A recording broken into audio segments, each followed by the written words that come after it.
I have taken the service elevator in the archives building every Tuesday for 6 years. It is an old manual gate relic from the late 70s, tucked into the windowless concrete core of the facility.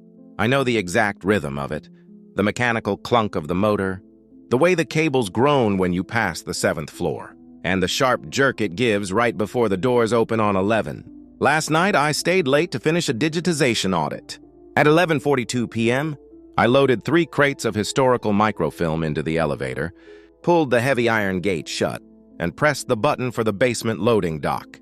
The elevator dropped. It made the usual groaning noise past 7, but then it slowed down ahead of schedule. The indicator light over the door flickered, and the cab gave that familiar sharp jerk. The doors slid open. I looked out, expecting the concrete walls of the basement. Instead, I was looking at a long, carpeted hallway lined with identical wooden doors. The air smelled strongly of damp wool and old carpet cleaner.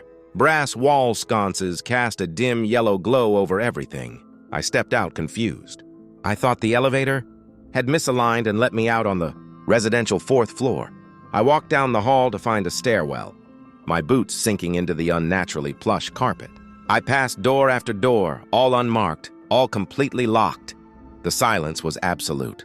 I couldn't even hear the hum of the building's HVAC system. After a minute of walking, I hit a dead end, a solid drywall turn that led right back to the elevator. I gave up, stepped back into the cab, and pressed the basement button again. The doors closed, the motor whined, and 30 seconds later, I was finally at the loading dock. I wheeled my crates out to my car, exhausted, and drove home. This morning I came back to work. I couldn't shake the feeling of that weird carpeted hallway. It didn't match the architectural layout of the 4th floor at all.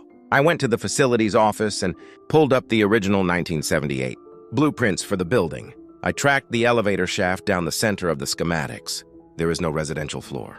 There is no carpeted hallway anywhere in the building's history, but it wasn't a hallucination. I looked down at my boots. Trapped in the deep treading of the rubber soles were thick, bright blue fibers of nylon carpet.